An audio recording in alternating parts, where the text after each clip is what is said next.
जय हिंद दोस्तों। आज हम एक नई इन्फॉर्मेशन के साथ आपके समक्ष उपस्थित है, जो कि स्टाफ सिलेक्शन कमीशन भारत सरकार की ओर से जारी की गई है। आज हम इस वीडियो में उन तमाम बातों की चर्चा करेंगे कि यह जो वैकेंसी है वह किस पद के लिए है, आई मीन पोस्ट क्या है, इसकी एलिजिबिलिटी क्या है, इसका एज लिमिट क्या है, लास्ट डेट कब होगा और अप्लाई करने में कितने फीस पे करने पड़ेंगे और इसकी सैलरी कितनी मिल पाएगी। तो इस तरह से इन तमाम प्रश्नों का जवाब ढूंढने के लिए हम इस वीडियो को बनाए हैं। आप देखें विस्तार से, इसको समझिए कि इसकी वैकेंसी में क्या क्या इन्फॉर्मेशन है। सबसे पहले मैं बताऊं कि यह वैकेंसी जो है वह जूनियर इंजीनियर, अच्छा, डिफरेंट ट्रेड जो है, सिविल है, मैकेनिकल है, इलेक्ट्रिकल है और क्वांटिटी सर्वेइंग के लिए है। साथ में याद रख लीजिए कि ये जो डिप्लोमा होल्डर्स है उन लोगों के लिए जो एक बहुत ही सुनहरा अवसर है, ये 2022 के लिए आप समझे।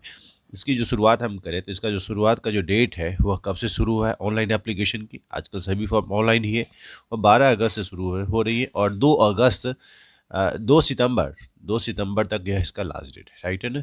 2 सितंबर को टाइम भी दे रखा है, 23 बजे यानी 11 बजे रात में यह टाइम ओवर हो जाएगा। याद रखिएगा 2 सितंबर तक इसका लास्ट डेट है, यानी 12 से शुरू है, 2 सितंबर। अब एक बात और इम्पोर्टेंट रखना है इसमें कि इसे जो इसमें हमें एकेडमिक क्वालिफिकेशन की बात हम करें, और तो वह क्या है कि अब पहली बात ये डिटेल ऑफ पोस्ट है, सबसे समझें आप इसमें कि यह जो है किस किस ऑर्गेनाइजेशन में आपकी अगर नौकरी होती है तो किस सरकारी इंजीनियर बनेंगे तो आप कैसे किस डिपार्टमेंट में काम करेंगे। तो वह है border BRO, border road organisation. दूसरा CPWD, central public works department. Central water and power research station, सब में जूनियर इंजीनियर का पद है। और सेंट्रल वाटर कमीशन, इस तरह से तमाम जो भारत सरकार के जो मंत्रालय हैं, डिपार्टमेंट है, उनमें इसकी वैकेंसी है। उम्मीद करता हूँ कि सारी बात समझ पा रहे होंगे आप। अच्छा, इसमें कुछ रिजर्वेशन का भी फैक्टर है, जिस तरह से यूजुअल सभी वैकेंसी में होती है उस तरह से और भी टर्म्स एंड कंडीशन है, जो कि आपको हमारे वीडियो में दिख रहा होगा, उसको बखूबी पढ़ेंगे। लेकिन सबसे इम्पोर्टेंट बात क्या है, एज लिमिट की। एज लिमिट जो है वह अलग अलग होती है। इसका कैलकुलेशन 1/1/2022 के अकॉर्डिंग होगा।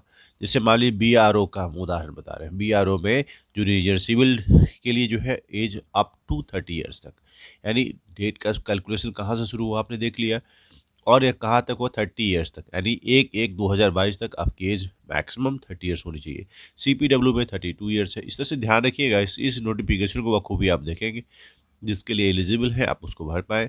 तो इस तरह से इस तमाम चीज़ें आपको समझ में आ गई। एक बात और, जो यूजुअल रिलैक्सेशन मिलता है SC ST OBC PWD unreserved है ना, यानी इस तरह से इनका जो रिलेक्शन है 5 ईयर्स, 3 ईयर्स, 10 ईयर्स, इस नोटिफिकेशन को निश्चित रूप से आप एक बार देख लेंगे कि किस कैटेगरी में आप अप्लाई करते हैं और आपको रिलैक्सेशन मिल रहा है या नहीं है।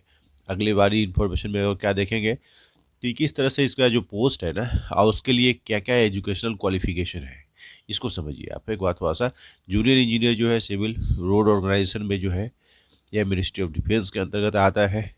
इसमें degree in civil engineering from recognise university and institute, या नहीं तो 3 years diploma in civil engineering from recognise university institute board, या 2 years working experience in planning execution maintenance of civil engineering works. इस तरह से जो इन्फॉर्मेशन है ना एकेडमिक वाली, इसको भी एक बार जरूर देख लेंगे, ये बहुत ही इंपॉर्टेंट होगा आपके लिए। जूनियर इंजीनियर इलेक्ट्रिकल मैकेनिकल के लिए भी मिनिस्ट्री ऑफ डिफेंस में आएगा, राइट। इस तरह से जितने भी डिपार्टमेंट है उनके कंसर्न एकेडमिक क्वालिफिकेशन को भी आप जरूर सर्च कर लेंगे, ताकि आप उसको मीट कर रहे हैं या नहीं। और इम्पोर्टेंट बात एक और भी है, इसमें कि पेपर जो होंगे आगे, नहीं, अच्छा, कुछ इंपॉर्टेंट बात मैं और भी बता दूं। How to apply an application fee, ये कैसे अप्लाई करेंगे। तो अप्लाई करने का बहुत आसान तरीका है कि ऑनलाइन बोर्ड में फॉर्म अप्लाई होता है, http://ssc.nic.in पर जाएंगे और इन तमाम चीज़ को आप देख लीजिए। यहाँ पर मेन बात है कि फ़ोटो का साइज हो 20 KB से 50 KB होना चाहिए। जो हाईलाइटेड मैटर है ना, उनको एक बार जरूर देख लीजिएगा, राइट है ना। लास्ट डेट इसका टाइम जो बहुत ज़रूरी है, याद रखना है कि 2/9/2022 से पहले आप इसको सबमिट करें। एप्लीकेशन फ़ी जो है वो 100 रुपीज़ है नॉर्मल कैंडिडेट के लिए, याद रखिएगा। जो वीमेन कैंडिडेट्स हैं, जो SC कैटेगरी से बिलोंग कर रहे हैं, शेड्यूल ट्राइब से बिलोंग कर रही है, पर्सन विद डिजेबिलिटी है, ये लोग जो वो एग्जम्प्टेड है, याद कीजिए, इन लोगों को फीस देने की ज़रूरत नहीं है। और फीस पे करने का माध्यम आप समझ ही रहे हैं कि आजकल ऑनलाइन यानी डिजिटल मोड में पेमेंट किया जाता है, तो किसी भी मोड से आप पे कर सकते हैं, जो कि इसमें मेंशन किया गया हुआ है। और पेमेंट का जो लास्ट डेट है वह 3/9/2022 तक है, याद रखिएगा। कुल मिलाकर के एक बात ध्यान रखिए कि 2/9 तक आप फॉर्म भर सकते हैं, यानी वह जनरेट तभी हो, लेकिन फीस हम 24 आवर्स लेटर भी भर सकते हैं। तो कुल मिलाकर के इतनी सारी मोटी मोटी जानकारी थी। सेंटर ऑफ एग्जामिनेशन की भी बात करें हम, तो ये अलग अलग रीजन के लिए जो है ना अलग अलग सेंटर है, तो आप अपने हिसाब से सेंटर ऑप्ट कर सकते हैं, आपको मिलेगा भी उसके एड्रेस के अकॉर्डिंग ही, ईस्टर्न रीजन वेस्टर्न रीजन जो भी है इस तरह से। कुल मिला के इतनी सारी जानकारी है। Thank you so much, you have to keep watching. अच्छा, एक बात और इंपॉर्टेंट बात छूट रही थी, पेपर कैसा होगा, पेपर में क्या क्या पूछा गया, स्कीम ऑफ एग्जामिनेशन की अगर बात करें तो इंपॉर्टेंट यह भी है कि हम तो भर दिया कि पेपर में क्या आएगा। तो सबसे बड़ी बात कि यह कंप्यूटर बेस्ड टेस्ट होगा। इसके दो पेपर होंगे। पेपर वन जो होगा वह उसमें जनरल इंटेलिजेंस की बात होगी, रीजनिंग जिसको बोलते हैं, जनरल अवेयरनेस होगी यानी जो करंट अफेयर्स टाइप है। और तीसरा इंपॉर्टेंट होता है जनरल इंजीनियरिंग सिविल स्ट्रक्चर जो है इसका पेपर होगा। तो इस तरह से याद रखिएगा, पार्ट ए और पार्ट बी, पार्ट ए और पार्ट बी में क्या हो गया, ये कुल मिलाकर के 100 मार्क्स का पेपर है इधर, और ये 50 और 50 200 मार्क्स का पेपर हो गया। ठीक है, 2 घंटे का समय रहेगा कंसोलिडेट टू, 2 घंटे 40 मिनट है। 40 मिनट तो उसके लिए होगा जो एक्स्ट्रा जो स्क्राइबर चाहिए इसको लिए ना, यानी जो डिजेबल है। पेपर टू में रिटन एग्जामिनेशन ही होगा जो जनरल इंजीनियरिंग सिविल और स्ट्रक्चरल के लिए होगा, या पार्ट बी जो है उसका जनरल इंजीनियरिंग इलेक्ट्रिक, यानी जो डिफरेंट ट्रेड के लिए अलग अलग होगा। तो पेपर दो हो गए, paper one and paper two. Paper one तो कॉमन सबके लिए है, और पेपर टू जो है ना वह स्पेसिफिक होगा जो 300 नंबर का होगा, यानी कुल मिलाकर 500 नंबर का टेस्ट होगा, जिसमें निगेटिव मार्किंग है। यानी एक बार जो मैं देख के बता दूँ, हाँ निगेटिव मार्किंग है, आई थिंक है नेगेटिव मार्किंग, हाँ there will be a negative marking of 0.25 for each wrong answer paper in paper first.